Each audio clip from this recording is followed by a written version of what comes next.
Cool. Tutorial.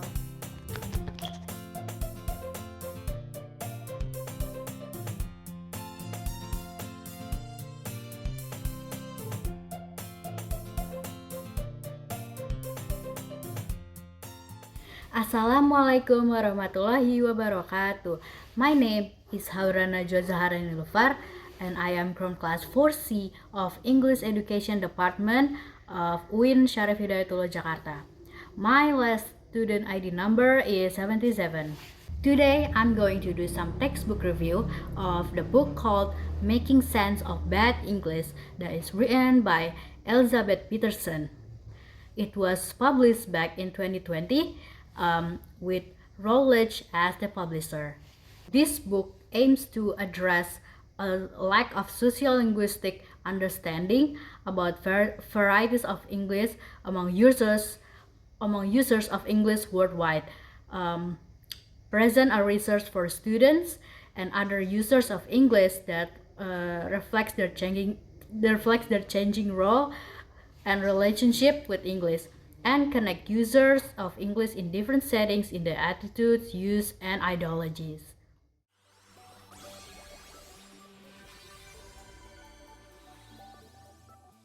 Book is suited for English students or English learners, though mostly to those people who don't have English as their mother tongue.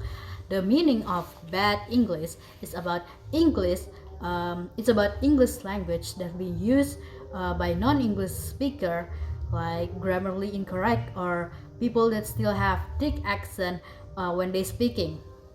It is for the people worldwide who don't know how to use semicolon, who probably have spelled harass with two R's, and who would probably use singular they and perhaps confuse between literally and figuratively. This book contains of 9 chapters in total. The book offered social explanation for bad varieties of English, having largely to do with attitude towards certain groups of people and the style of English that is associated with those groups. In presenting different perspectives on English and its use in different populations.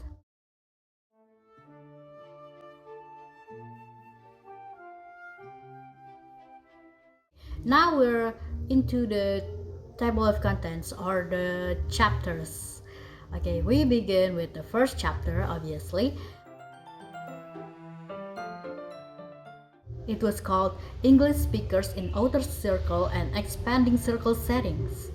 This chapter introduced concept relating to speaker of English as an additional language, meaning that speakers in the expanding circle, highlighting who the English speakers of today are, how they differ from those of 50 years ago, and the kinds of attitudes they have about English. The second chapter was called Where Does Good English Come From, and What Does It Have to Do with Santa Claus? This chapter gives an overview of the historical processes relating to the standardization of English. It offers an explanation of how English came to be split between good and bad. The third chapter is called Bad English in Inner Circle Settings. This one highlights the important relationship between social class and attitudes toward varieties of English in the United Kingdom, especially in England. The fourth chapter, called How Bad English Works Against Us, Linguistic Discrimination in the USA.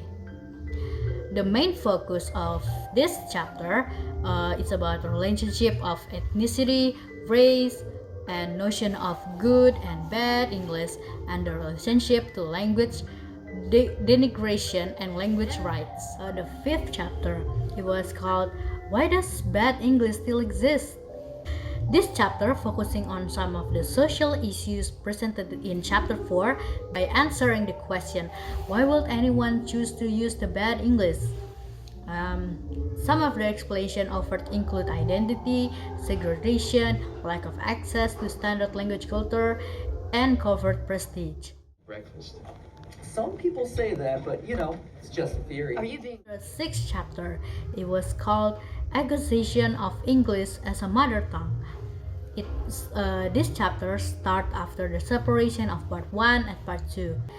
You guys have probably seen it from the image that I've shown before, that there was some separation of part 1 and part 2 in the table of contents of this book.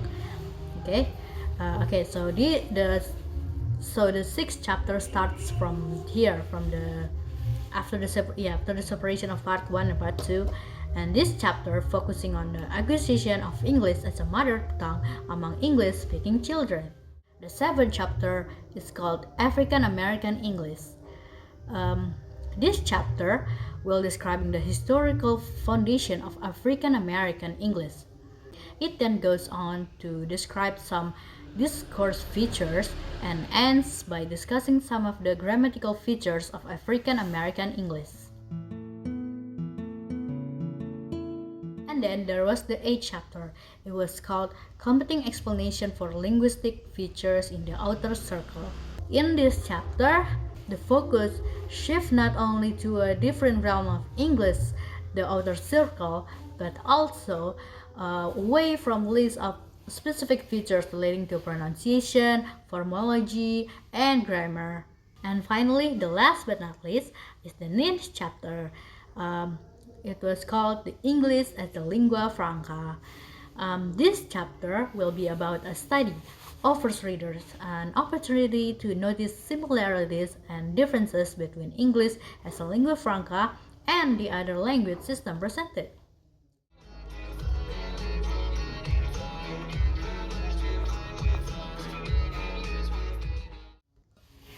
Okay, now that we have talked about the chapter and the contents and what the chapter is all about, now we're coming to my overall review. My review is that this book is quite informative. The writing style is simple, but it's not too formal or informal, so it was just right. This book created a resource for students and other users of English that reflects the changing role and relationship with different attitudes, use, and ideologies about varieties of English in different contexts. In addition, a book like this might offer insight about what it means to have standardized variety of a language and where and how that variety came about. There are good reasons for having a standardized variety of English, but the existence of a standardized variety comes at a high price for those who do not participate in standard language culture. And so we finally come to an end.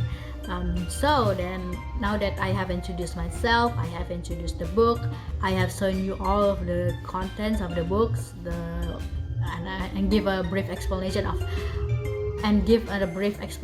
of what the chapter is all about, and also I have given you all my overall review of the book. And so now we come to the close. So I think that's quite enough for me. I have shown you enough. Wassalamualaikum warahmatullahi wabarakatuh.